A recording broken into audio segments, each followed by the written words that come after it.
y aller. Donc ma basse, je veux récupérer ce son. Je vais chercher un instrument, Simpler, c'est ce que je vous disais. Sampler est beaucoup plus complet. Allez voir les tutos. Je ferai un tuto peut-être sur Simpler, mais voilà, je vous conseille vraiment Simpler. C'est assez simple parce qu'en fait, on a deux modes de base, le one-shot et le classique. Le one-shot est très pratique si effectivement on ne veut pas plus de manipulation que ça. Vous avez vu que j'ai glissé mon fichier audio dedans. J'aurais pu le prendre ici, glisser directement, ça marche aussi. C'est comme dans le clip, j'ai un point de début et un point de fin. Enfin, un marqueur d'entrée, un marqueur de sortie. Et donc je n'ai pas entendu, on n'entend pas la bonne piste. Voilà, donc je vais plutôt prendre effectivement un son complet. Voir à la fin, là il y en a un qui a l'air intéressant. Celui-là, là où il y a la petite entrée.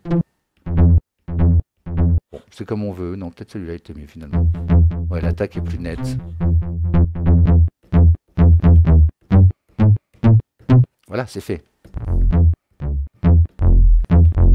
C'est pas tout à fait fait. Vous verrez qu'il faudra accorder notre son. Donc je continue un peu avec le Simpler et je vous explique ça, comment on accorde, comment être sûr de jouer juste. Parce que là, je joue de notes, mais peut-être que ça joue une autre note. Ma guitare est peut-être désaccordée. C'est un peu ça l'idée, ma basse en l'occurrence. Donc, en mode one-shot, c'est très bien pour les voix. Oh yeah, je ne sais pas quoi, vous avez une voix à déclencher. Mode one-shot, la voix va partir tout de suite. Ce qui peut être intéressant, vous avez vu qu'on a un warp ici aussi. Pour la bonne raison que quand je joue grave, mon son va durer longtemps. Et puis quand je joue aigu, il est super rapide. Plus je joue grave, plus il va durer longtemps. Donc si je warp,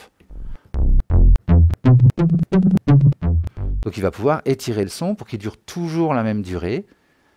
Là, le mode beat n'est pas vraiment bon, j'aurais dû prendre tone. Vous voyez que quand je vais dans les aigus, c'est pas très beau, donc voilà, il faudra adapter. Vous connaissez ça maintenant, les différents modes. Bon, voilà. Ce qui est intéressant, pareil, je vous dis pas tout. Le volume est ici, ça c'est important quand même.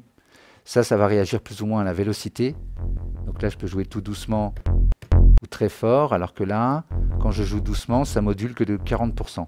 Donc ça va moins changer le volume des notes qui sont jouées. Les autres réglages, je vous ai déjà parlé du Simpler, allez voir. Non, ce qui est intéressant vraiment quand on débute, c'est le mode classique. On a un son comme ça qui est très bref.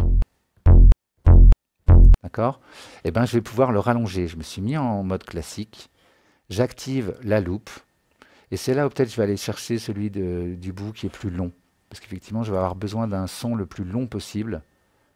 Et là, il y a un changement de note, hein, si on écoute bien.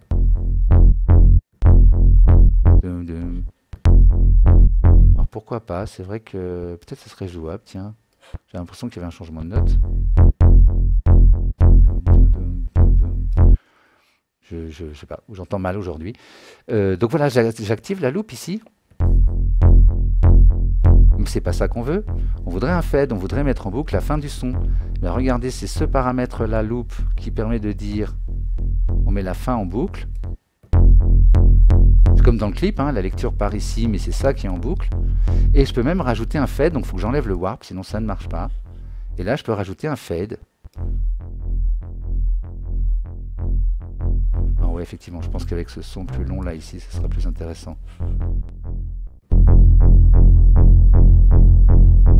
Je vais zoomer un peu. Je vais...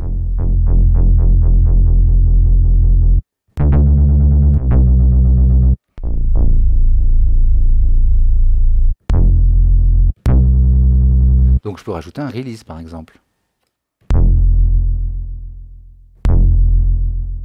Alors qu'au départ, j'avais un son très très bref. Donc vous voyez que c'est des réglages à affiner. Il faudrait peut-être que je change ici la durée de la loupe. Alors attention, si je fais une loupe trop petite, je crée une note. Hein.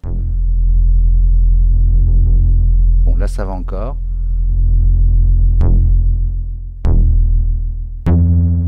Ce qui est intéressant vraiment, c'est le fade. Là on a un clic, là on a plus de clic.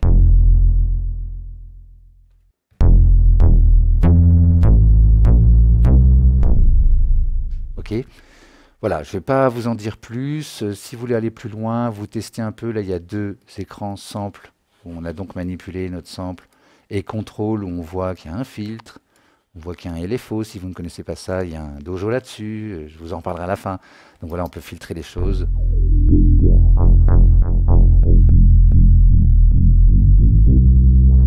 Bon, là, on est clairement en train de modifier, c'est plus du son de design, mais voilà, vous avez récupéré un son, vous pouvez un tout petit peu le modifier, comme ça, il n'y a pas de problème avec votre Simpler.